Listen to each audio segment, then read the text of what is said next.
जय माता दी। माँ दुर्गा जी की 9वीं शक्ति का नाम सिद्धिदात्री है। ये सभी प्रकार की सिद्धियों को देने वाली है। नवरात्रि पूजन के 9वें दिन इनकी उपासना की जाती है। इस दिन शास्त्रीय विधि विधान और पूर्ण निष्ठा के साथ साधना करने वाले साधक को सभी सिद्धियों की प्राप्ति हो जाती है। सृष्टि में कुछ भी उनके लिए आग में नहीं रह जाता। ब्रह्मांड पर पूर्ण विजय प्राप्त करने की सामर्थ्य उसमें आ जाती है।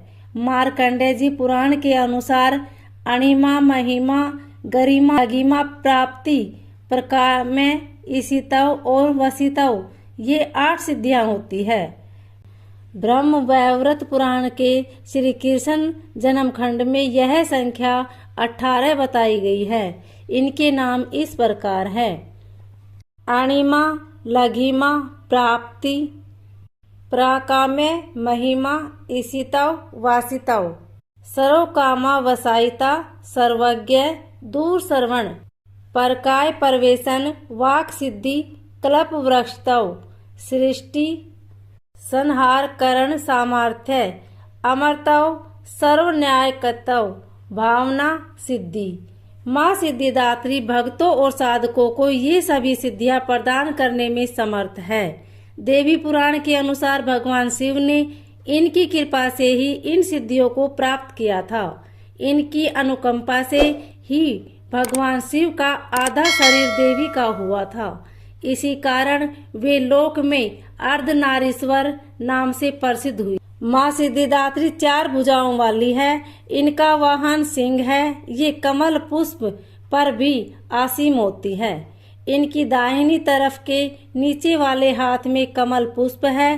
प्रत्येक मनुष्य का यह कर्तव्य है कि वह माँ सिद्धिदात्री की कृपा प्राप्त करने का निरंतर प्रयत्न करे, इनकी आराधना की ओर अग्रसर हो। इनकी कृपा से अनंत दुख रूप संसार से निर्लिप्त रहकर सारे सुखों का भोग करता हुआ वह मोक्ष को प्राप्त कर सकता है। 9 दुर्गाओं में माँ सिद्धिदात्री अंतिम है। अन्य 8 दुर्गाओं की पूजा उपासना शास्त्रीय विधि विधान के अनुसार करते हुए भगत दुर्गा पूजा के 9वें दिन इनकी उपासना में प्रवृत्त होते हैं।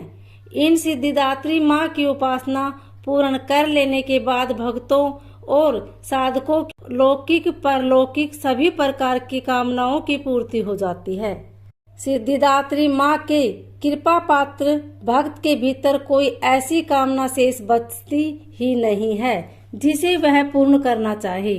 वह सभी सांसारिक इच्छाओं, आवश्यकताओं और सप्राहाओं से ऊपर उठकर मानसिक रूप से माँ भगवती के दिव्य लोकों में विचरण करता हुआ उनके कृपा रस पीयूष का निरंतर पान करता हुआ विषय भोग शून्य हो जाता है। माँ भगवती का परम सानिध्य ही उसका सर्वस्व हो जाता है। इस परम पद को पाने के बाद उन्हें किसी भी वस्तु की आवश्यकता नहीं रह जाती। माँ के चरणों का यह सानिध्य प्राप्त करने के लिए हमें निरंतर नियमनिष्ठ रहकर उनकी उपासना करनी चाहिए। माँ भगवती का स्मरण ध्यान पूजन हमें इस संसार की असारता का बोध कराते हुए वास्तविक परम शांतिदायक अमृत पद की ओर ले जाने वाला है। इनकी आराधना से जातक को अणिमा, लघिमा प्राप्ति, प्रकाम्य, महिमा, ईशितव, सर्व काम वसायिता, दूर श्रवण, परकामा प्रवेश, वाक सिद्धि, अमरतव, भावना सिद्धि आदि समस्त सिद्धियों नवनिधियों की प्राप्ति होती है। आज के युग में इतना कठिन तप तो कोई नहीं कर सकता, लेकिन अपनी शक्ति अनुसार जप तप पूजा अर्चना कर कुछ तो माँ की कृपा का पात्र बनता ही है।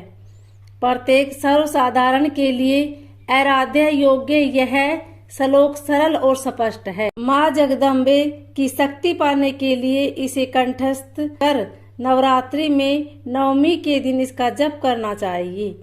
या देवी सर्वभूतेषु माँ सिद्धिदात्री रूपेण अस्थिता, नमस्तस्यै नमस्तस्यै नमस्तस्यै नमो नमः। अर्थ: हे माँ सर्वत्र विराजमान और माँ सिद्धिदात्री के रूप में प्रसिद्ध अम्बे, आपको मेरा बार बार प्रणाम है, या मैं आपको बारंबार प्रणाम करता हूँ। हे माँ, मुझे अपनी कृपा का पात्र बनाओ। जय माता दी।